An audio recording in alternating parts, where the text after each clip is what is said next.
Hello. Welcome to another episode of Just and Joyful with Kristin Carver-Smith. I am, in fact, your host, Kristin Carver-Smith, or KCS, as so many folks call me. I am so excited about today's episode and today's guest. We are joined by Ali Rutowski. And Ali, I'm just so excited to have you here. So, guys, Ali is an experiential therapist, a maker, and at-home herbalist with a passion for movement, which we're going to talk all the things about movement and art and the natural world. And that is Ali's world. And so, Ali, welcome to Just and Joyful.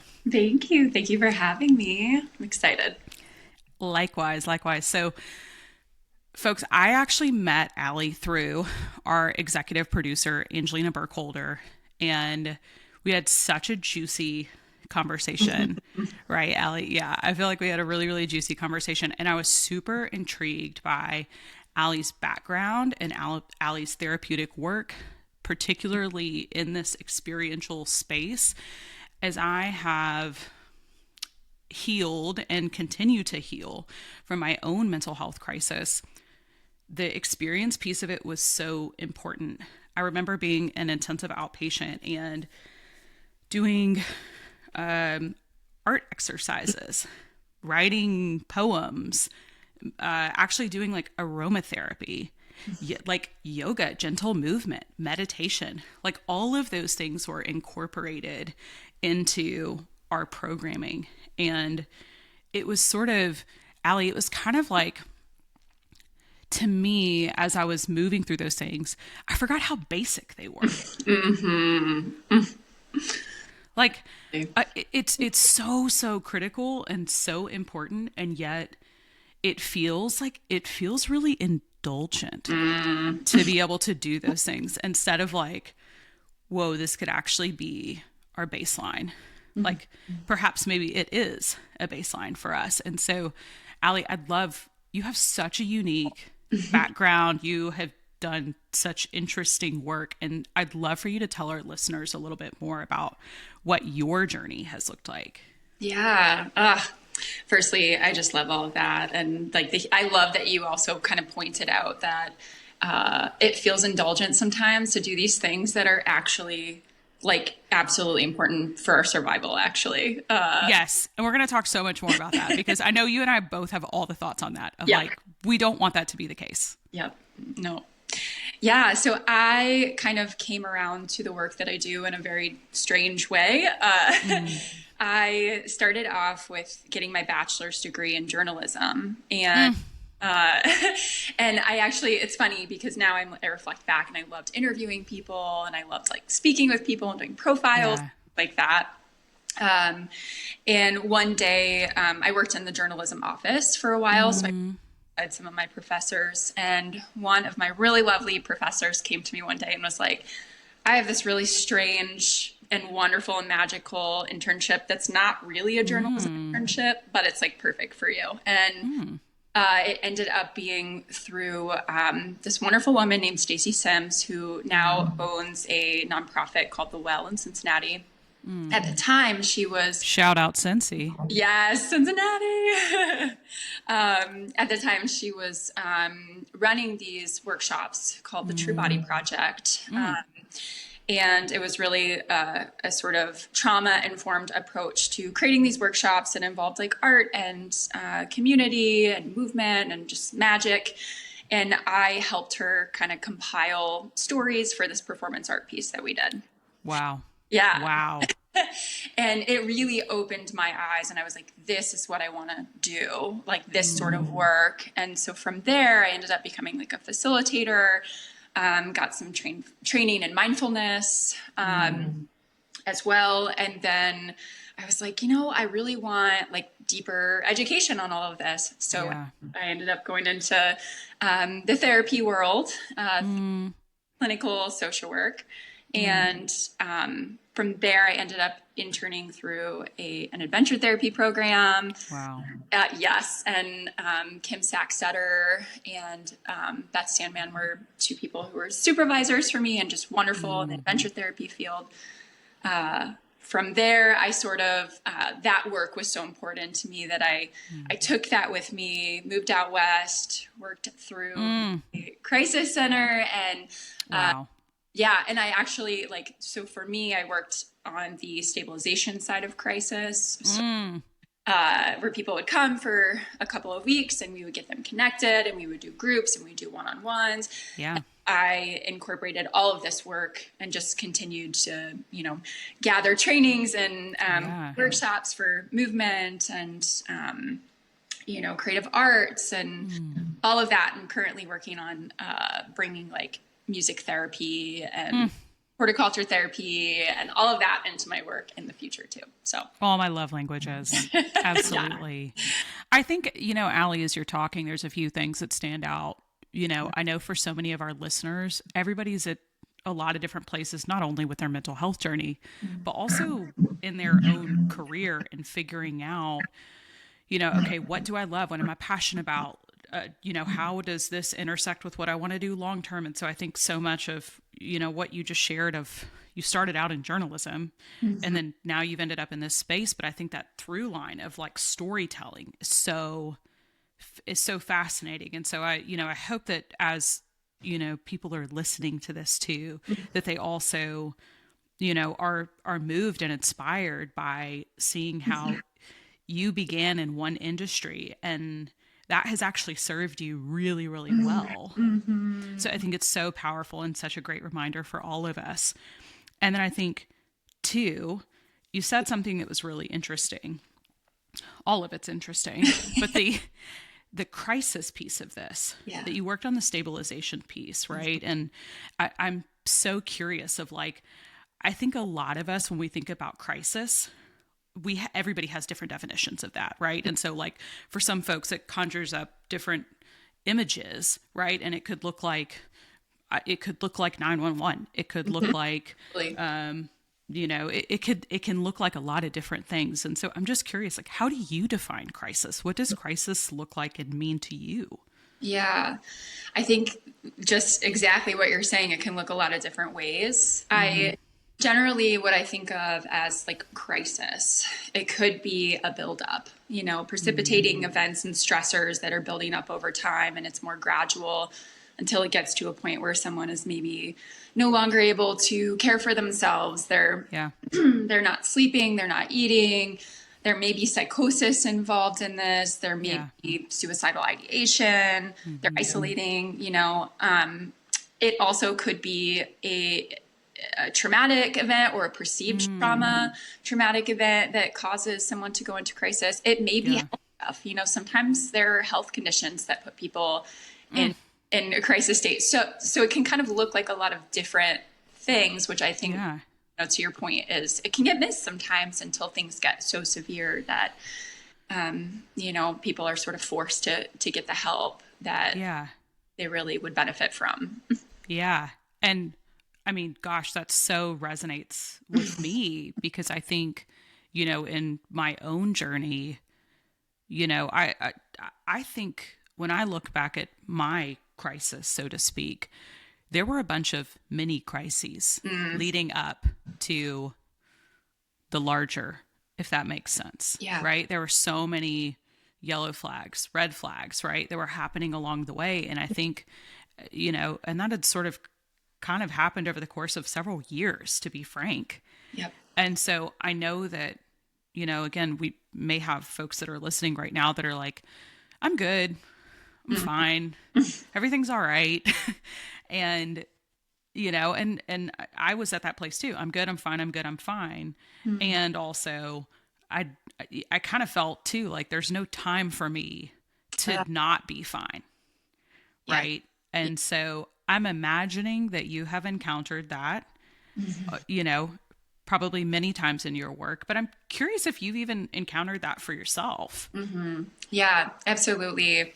A few years ago, I had some health stuff going on that, and I see this all the time in my work. And I talk about this in a sort of less direct way sometimes with people I work with. But I had a health condition that went undiagnosed for a long time. And oftentimes kind of felt dismissed because of my age, or I look healthy, present healthy, that sort of thing. And it significantly impacted my mental health and my ability to care for myself. And kind of like we talked about, right? My mother was in the kind of dying process with an illness. I had a lot of precipitating events kind of going on. And so I think a lot of doctors were like, it's stress, and absolutely stress can impact our body in the Right. negative way. But Yes. there are other things. And so I ended up kind of flash forward. I kept continuing to advocate for myself and push through. And because I just knew this is not my baseline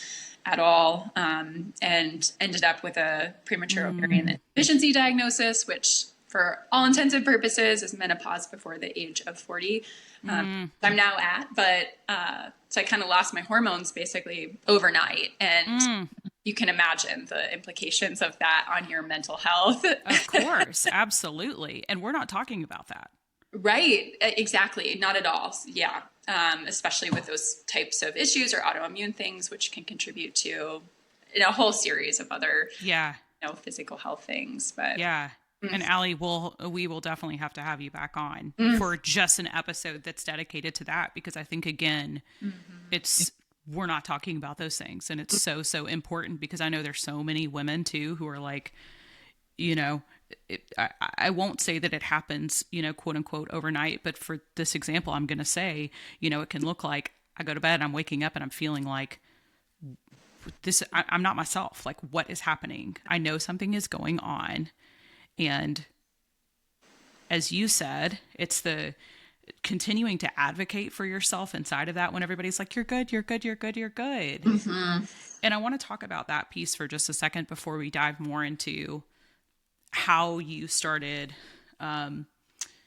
spending more and more of your time in the experiential piece of things, and how we can help some of our listeners like root into some of that. And maybe even, what does it look like for them to practice this at home even?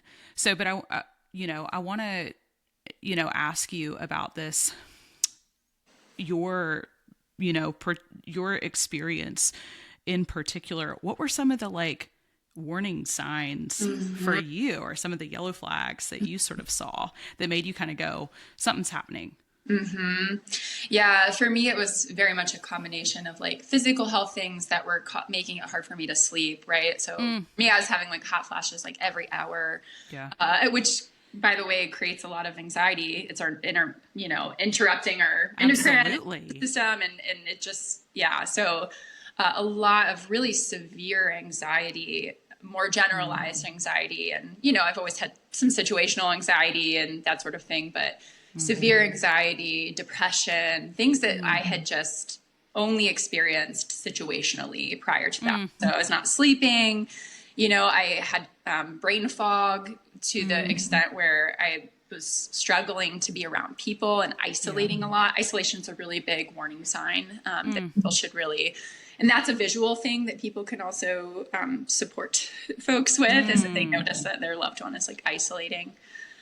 So a lot of those, my eating was erratic, or my appetite was low. A lot of those, like what we would say, like our baseline sort of behaviors and things not present anymore. Yes. Okay. That's really helpful. And I think, again, for our listeners too, having the context is always so important. And I think, examples of these things is so helpful. I know for me too, that I experienced, some of the things leading up did look like I wasn't sleeping, the eating piece, and I think we like really underestimate what sleep deprivation, the impacts that can have on someone. For sure.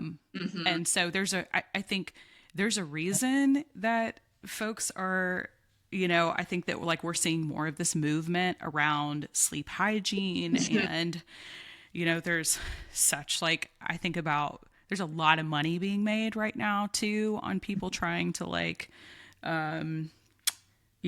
really profit off of us being mindful of our sleep and how we want to do better in that area. And so I think it's, again, it's all about us really finding that balance for ourselves. But I hope our listeners also hear from this conversation, both from your experience and then also from mine, that it's like, please don't underestimate the impact that a good night's sleep or lack thereof can have.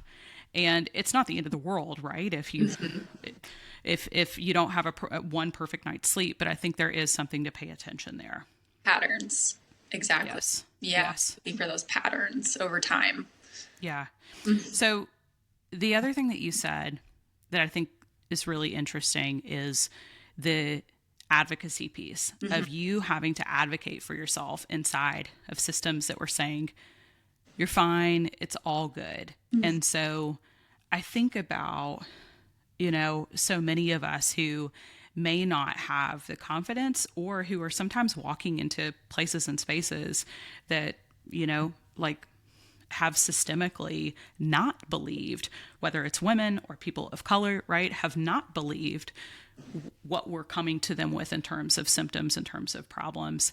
And so what was it like for you, as someone who has a lot of language around, what you're experiencing? What was it like for you in those places to be able to continue advocating for yourself? I mean, it was hard. There were times where I certainly stepped away from it and was like, maybe this is just stress, and which I knew was not wholly the case, right? I knew right. The entire thing. I think for me, it just looked like I got to a point where I couldn't afford to not do that. That's also when I started therapy on my own, which, we always say, like, every therapist should have a therapist. And y'all hear that? Y'all hear that right now? The therapist says that the therapist should have a therapist. Okay. So we have no excuse. No excuses. And, I will say too, even as a therapist, I don't think therapy is the only route. I don't think that everyone needs all of the time. Yes. But it's there for you for times like this when you need it. So I got my own therapist, and she kind of also provided a lot of encouragement and, like, what's this wall of awful that you're facing around through that? And granted, I have a lot of privilege, At the time I was struggling with, like, owning my own practice and not having good insurance and things like that I was trying to navigate as well.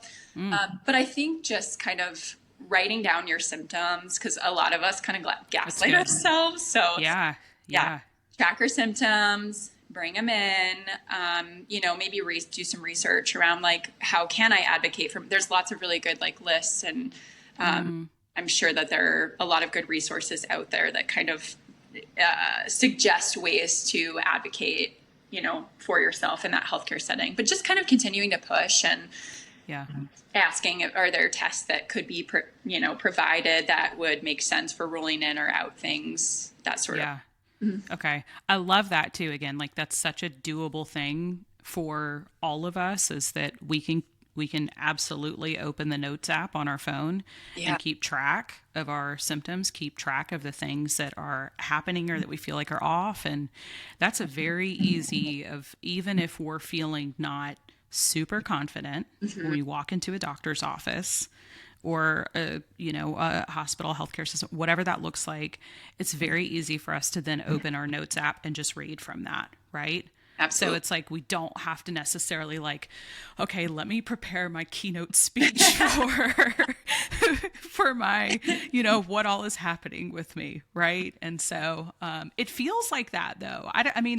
Do you feel like that? Like, I know it's felt like that for me too, where I'm like, okay, let me rehearse what I'm going to say. Right. And especially after, again, a mental health crisis, where I feel like, for me, in a lot of, healthcare spaces that I'm walking into now, having to provide doctors with that context, it's been this thing where I'm like, it feels a little shameful. The more and more that I'm telling that story and sharing context with them, though, of like, okay, this is what I experienced. These were some of the things that were found after the fact. And it's like, it's actually gone a lot better than I thought it would. Yeah, I find that too. I think that we're all kind of always afraid and assuming that everyone's going to dismiss us. And don't get me wrong, there are certainly, Absolutely. Right. or they just might not have the specialty right in that area, and so it may not be that they're dismissive, they might just not know. And so sometimes Yeah. it is about like getting to the right, like getting referrals to the right place. Like once I got my current OB, I mean, just so supportive, was Yes. literally like, you know what, yeah, you are young for this, let's just test for it, and then Yeah. and was like, you were right, you know. And now she's so Yeah. like supportive. And so I think when you can, I know not everyone, Yeah. right? Like different Yes. communities or locations, you can't always choose, Yes. and there might be one specialist or something, Yeah. but when possible, It, don't you just love when you do find that one? it's amazing. You just hang on to them for dear life. Yeah. I have moved around so many times, and it's like I finally found an OB that I love, and it's like we gonna rock until the wheels fall off, okay? Yeah. So until she walks into the room and is like, "Hey, I'm not doing this anymore." Right? So it's like we hang on to those people. So I love that you've said that and shared that. So okay, I want to talk about the work that you are doing today, and particularly this work around experiential care. What does that mean? What does that look like? I know that you had shared how you kind of moved into this space, but I think that term is still, it still feels like relatively new, relatively fresh. Yeah. Yeah. So experiential care. So what I think of when I think of experiential care or experiential therapies are very much like bringing the body along for the journey. And why are we not doing that, people? Yeah. It's like sometimes we get so in our head that we almost forget that we have a body. And, you know, if you That look back, resonates. right? And you look back to like prehistoric times, right? People did what they needed to survive, and music, movement, art were pieces of that. So we can really learn from them because, I mean, that tells us something deeper is going on, right? That Yeah. we actually need these things for survival. So experiential, you know, care in therapy, or I also run just like workshops out that are not therapy, that are just therapeutic. One day, my hope is to have a retreat center where that's the work that I do. That's not actually therapy, but more therapeutic in nature. We are here for it. Yes. So one day, look out. But currently, what that looks like is just incorporating whatever I can into therapy when it makes sense for people, right? So it might look like a body scan with a person who's like, I don't really know what's going on in my body, or I don't know how to read emotions in my body. It might look like, Say more about body scan, right? Because I think when we think body scan, we think like TSA. We're at the airport and we're going in, and much it's more like, than that. tell me what's wrong. Tell me where it is. Point it out. Is this the body scan? Yeah, so a body scan is just a mindfulness activity where you close your eyes. I'll talk in a little bit about the concept of neuroception too, but it's very much like just kind of taking inventory or stock of our internal experience. So starting from either the top of your head and kind of moving slowly, methodically, thoughtfully down all the way till you get to the bottom of your feet, and you're just sort of experiencing what's there, what's going on here, what do I feel, and trying to do it without judgment, right? So it's more of just a being present with these experiences in our body. So that's just one example, but it may also look like sometimes I'll incorporate like movement therapy activities from workshops that I've been to. So there's one really beautiful one where if someone feels really stuck, there's a beautiful one where you imagine that you're sort of in a box, right? And you have your whole body is maybe like covered with paint, or maybe you have paintbrushes in your hands, and you're kind of trying to imagine painting the whole box, every little nook and cranny. And I always do such weird movements when I explain this exercise. We love it. Well, and it's right. Like if you think about what it's doing, it's breaking us out of our movement signatures and patterns and helping us kind of expand maybe how we move through the world. So that's Wow. what I love doing as well. It's so good. And I'm curious, like, as you've been doing this work, are you finding that people have people done this before or no? Is it like, I'm imagining it feels new to hear about it. I don't know, again, I think about my own experience and, movement and art. And the experiential piece typically hasn't been incorporated into the therapeutic programming that I've received until I've either been in, and I'll share, I struggled with an eating disorder from the time that I was 12 until I was 19. When I was 18 years old, I did inpatient for a little while, and that was kind of like my first introduction to the experiential piece. And then I also, most recently experienced that in intensive outpatient. And so I think about like my own interactions with the experiential care pieces of this. And, I would hope that these really, really important integrative pieces, that we don't limit those to people have to be in inpatient or in therapy all day to have experiences like this. So that's why I'm curious from your vantage point, like how often are people doing these types of things, or do they feel relatively new when you see them? Yeah, it really varies greatly, and it varies in surprising ways. Like sometimes, when I work with younger folks, I will assume that because of social media and things like that, maybe they'll be really aware of mindfulness practices, and yet sometimes they're like, "Oh, I've never stopped to do square breathing," and I'm surprised, but it's an exciting thing. They're like, "Oh, it Yeah. really works." Sometimes, like older, populations are really familiar just because of maybe when they were younger, things like yoga or things like that. Yeah. Or sometimes they will never have done it.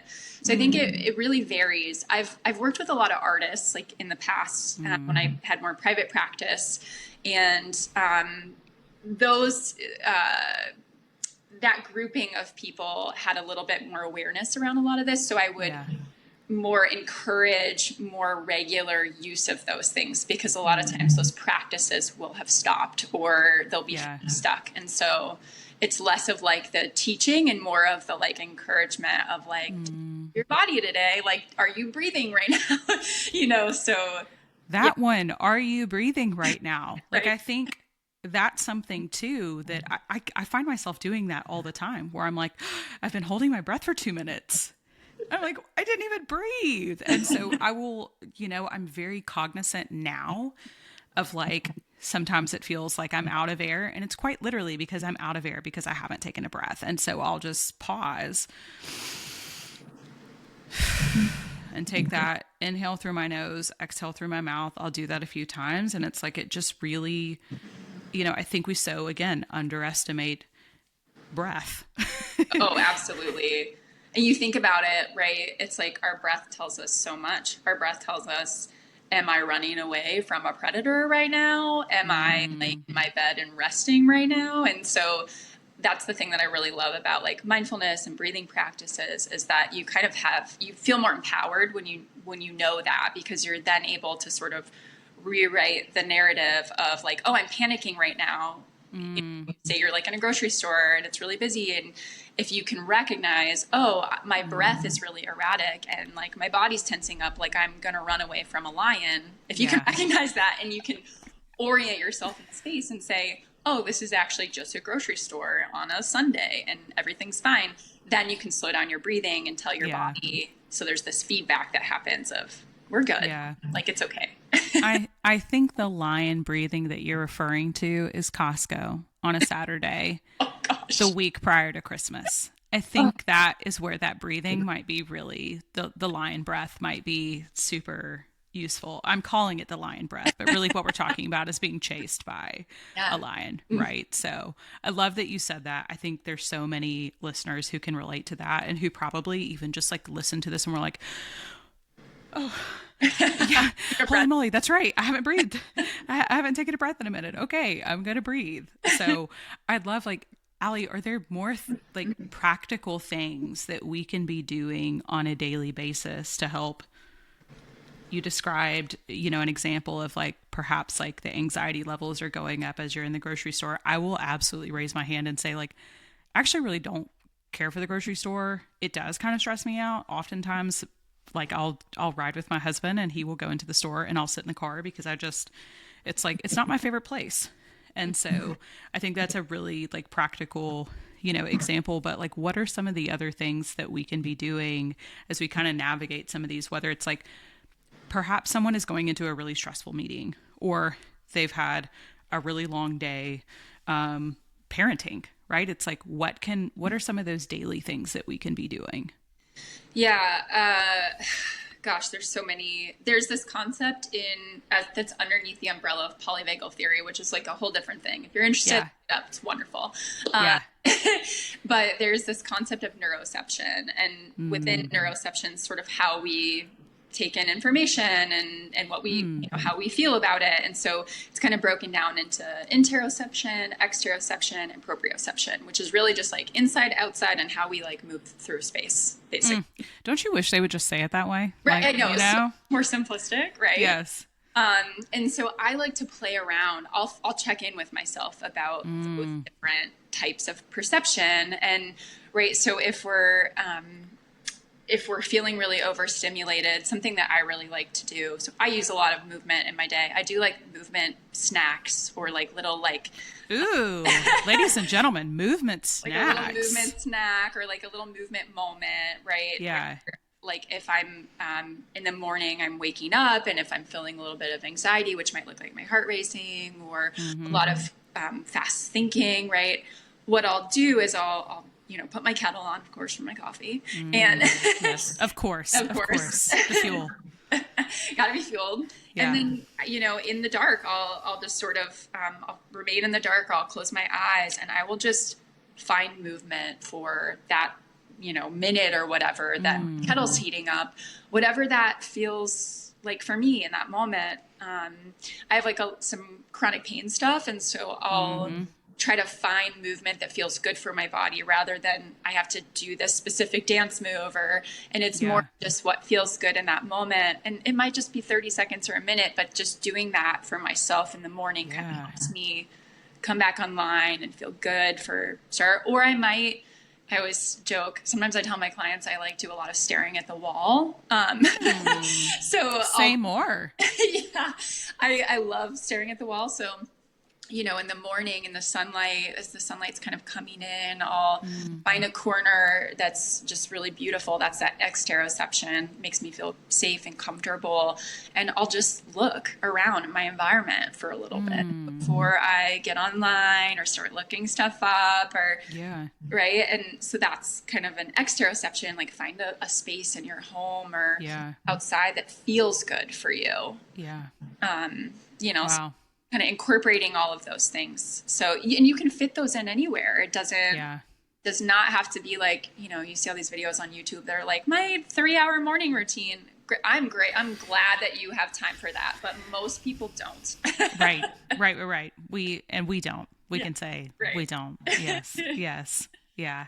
No, I think those are, I love, again, the examples that you're given because I think they're just so they're so illustrative.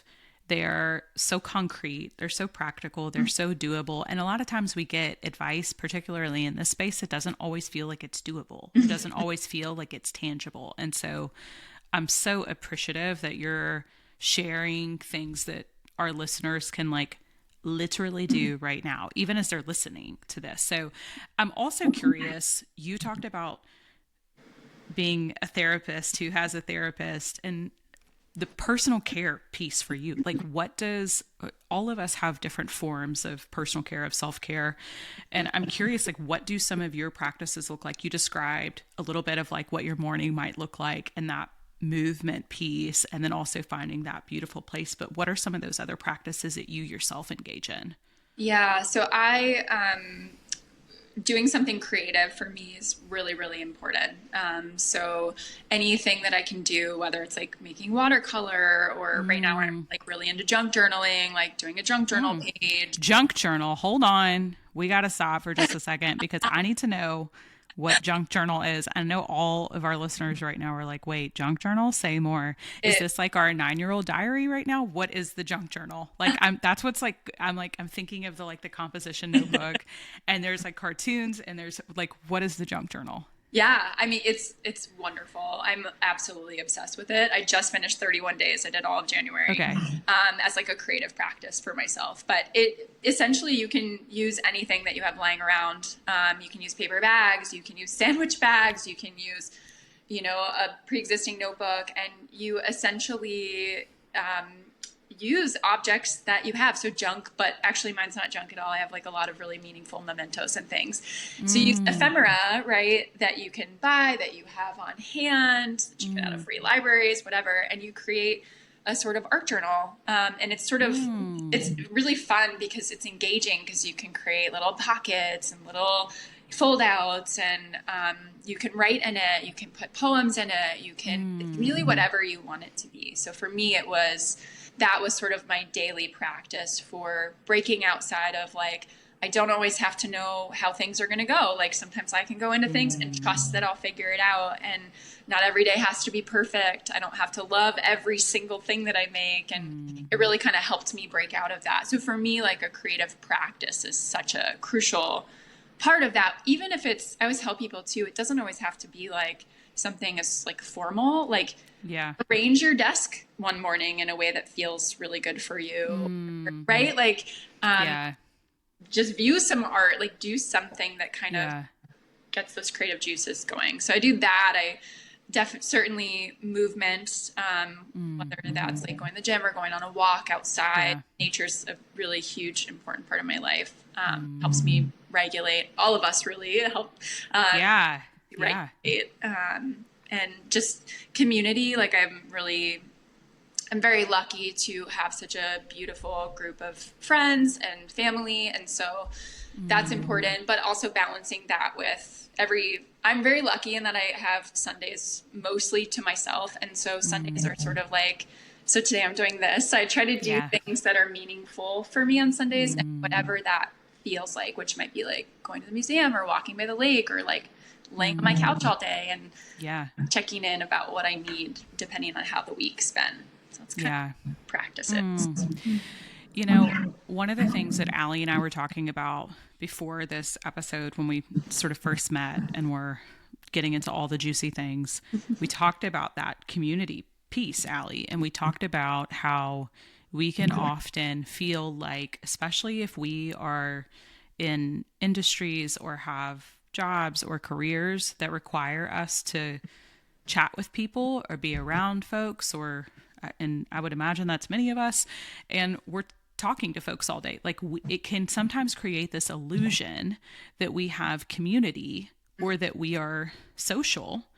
And I think it's interesting for our listeners to consider of sometimes we can feel like we spent all day around people or talking to folks, but we actually feel quite alone. And so I was chatting with Allie about this, and we were talking about, what it's actually quite common. Mm-hmm. But I think, Allie, it seems like you do this really well, of this intentionality piece of like your, the sort of conversation and, the socializing, so to speak, that you do with work is work. And then you intentionally pour time and energy into your friendships, and that's really meaningful to you. And so I'd love for you to kind of share a little bit more about that with our listeners, so that they can consider, like, is this happening in their lives? Like, should we be curious about that?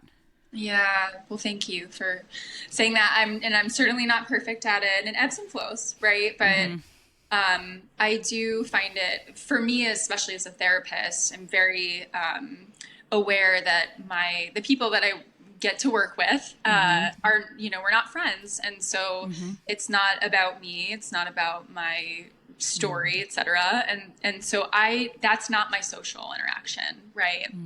I want what's best for them. I care about them. I absolutely think about them sometimes, and stay up later than I should. Yeah. Normal. But mostly for me, it's extremely important to make sure that also that I'm not isolating. Mm. Right? That I'm not saying, well, I talked all day, so I can't talk to anyone all week. So I try Yeah. like a balance of different ways of communicating with people. Now, I'm not on social media. For me, Mm. that was just, I do love and use YouTube a lot, but that type of engagement for me just wasn't fulfilling, and found myself scrolling a lot, and then feeling tired, and that's just me. That's my own kind of Yeah. But I think I'm sure a lot of our listeners can relate to that. Yeah. And for me, taking that away or removing that gave me more time to actually reach out to my loved ones, to my friends, to spend, checking in on them specifically, Yeah. or sharing like something that applies to them about my life. Or so for me, that felt more personal, less stressful. And that's kind of how I find the balance, which isn't perfect all the time, but Yeah. something I'm aware of and work on a lot. Yeah. Oh, well, I so appreciate you sharing that with us and with our listeners, because I think again there's a lot of folks, and I know I've struggled with that, myself as well. And I'm a work in progress as well. I'm trying to figure that out too. So I love it.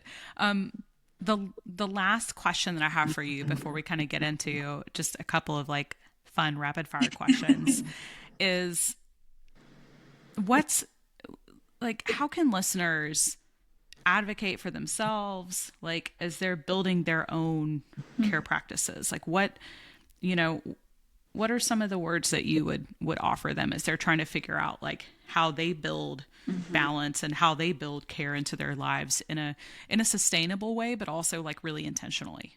Yeah. I think maybe sitting down and taking an inventory. Like, what are the things that are taking away from you that maybe don't need to be? What are the things that are adding value? And what moments do you feel really filled up, really good, really connected, versus what moments are you feeling chaotic? Right? Because I feel like there's a lot of chaos. Yeah. I love that. Connected versus chaotic. Like that's so easy to remember, so practical. Like, and again, I love that too of what's taking away from you, what's adding value for you. These are again, like incredibly doable and really, really important questions to be asking yourselves.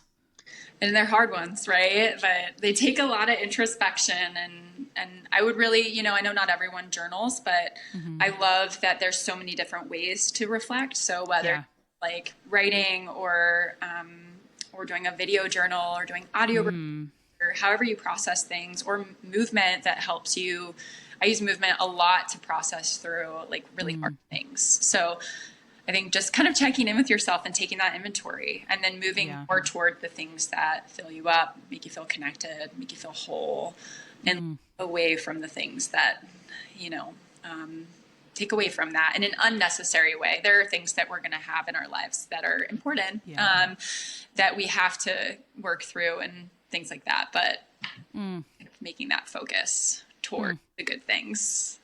So powerful, so helpful. We are so grateful to have you. All right. So we talked a little bit about resources. What TV shows or books are you obsessed with right now? Like what's on your nightstand? What's on your watch list? Yeah. So funnily enough, right now I'm not watching anything. I think the last things that I watched were like Pluribus and Severance. I think were like last, like kind of course, I have to watch things like that are, mental health related. And currently I am not reading anything that's like fun. That's a goal this year, as I've been reading a lot of like more things toward my CEUs and therapy related. And, but I did just rewatch Flow, the animated film, and which it's funny. I watched that maybe like last week or something, and I thought like, oh, perfect, as we're having this conversation about like crisis and connection and community care, and it's just such a stunning, beautiful film. So that's something I'm just continually. That was my third time watching that, and I'm just hammered. I love that. Okay, definitely something that we've got to add to our list. If you haven't already seen it, you haven't already watched it, Flow. We've got to add it to the list. Okay, what's your go-to resource or move when you feel overstimulated? Movement or music. Okay. So I hum a lot, or I'll sing a lot. I like do a lot of stemming with vocal stuff. So humming is so soothing for a nervous system. If I'm really struggling and I'm a slow verbal processor, funnily enough, as a therapist. I always call it fast feeler. So my kind of like coined term is like a fast feeler, you know? And so when I work with people who I recognize quickly as like a fast feeler, I'm like, oh, okay, let's work with this. Yeah. Yeah. Oh, So I love that. use movement to, you know, like to kind of figure out like, what is this feeling? What does it look like? What's the quality of it? How does it feel? Do I want to go inward? Do I want to expand from there? Sometimes it unlocks sort of more my emotional state of how I'm feeling. And yeah. Yeah. Oh, it's so good. So helpful. Okay. And so our podcast is Stressed and Joyful. I'm so curious, like, who is a justice champion or advocate that you're always, we know that you're not on social media, but if you could hit repost on, who would it be? So not on social media, but I'm on YouTube, which is funny because there are obviously a lot of TikTok videos on YouTube. And there are several people who I, you know, follow and sometimes share, not repost, but sharing with people. There are a couple people. There's Shaina Nova on YouTube, who is an Innu creator. She is a throat singer with her mother. They're incredible. You got to give them a listen, which is how I found them. And she basically like provides education and tells stories about Inuit culture. It's really cool. And then another one who I watch a lot of videos from is Molly Burke, who is a writer. She's a disability advocate. And yeah, she's just like really wonderful. And I just feel like I've learned a lot from her. So those are two people that I really admire and have learned a lot from. I love that. I love that. And I just, again, I also love this space. Like, I think all of us have people, right, that like we think of when we think of like, this is who embodies justice and joy. This is who embodies justice, right? And so being able to like say their names here, being able to like lift them up, to platform them, to amplify them, their work. Oh, it's just so good. So juicy. Speaking of joy, last question, what's something that's bringing you joy right now? Definitely my junk journal and my Koshi chimes. I just got Koshi chimes for Christmas, and I'm like it's like my regulation tool recently. Wow. I love that. With your junk journal, have you been like, are you looking back on days right now and are like, this is what this day was? This is like... Yeah, I literally like made my husband sit down and I was like, I'm going to show you every page of my junk journal. And he was such a good sport about it. He was like, oh, great. Like just washed and just like such a... like proud parent, right? Yeah.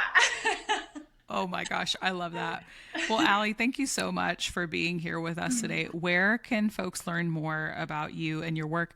Since we know that you're not on social, we know you're on YouTube, but where can folks learn more about you and your work? Yeah. So currently I'm working on a website. I'm sort of working on ramping up to do more workshops and things like that. So I don't currently have a website, but I will let you know as soon as I do. We love it. And then I also, it's not a place to connect with me, but I have a book called This Beautiful World on Amazon that I put out maybe like 2 or 3 years ago. And that's a space where you want to look at anything, it's there. So we're definitely going to have to add that to our nightstands.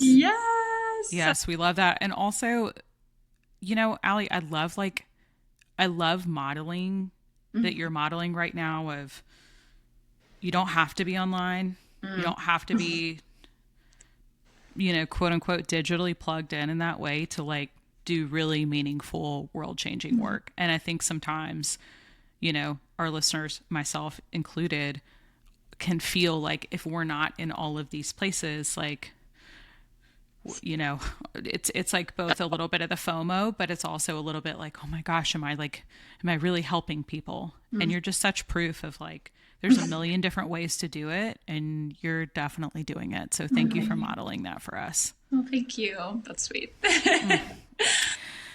All right. Well, Ali, we can't wait to have you back on to talk more about women's health in the future. So thank you again for joining us on this episode of Just and Joyful.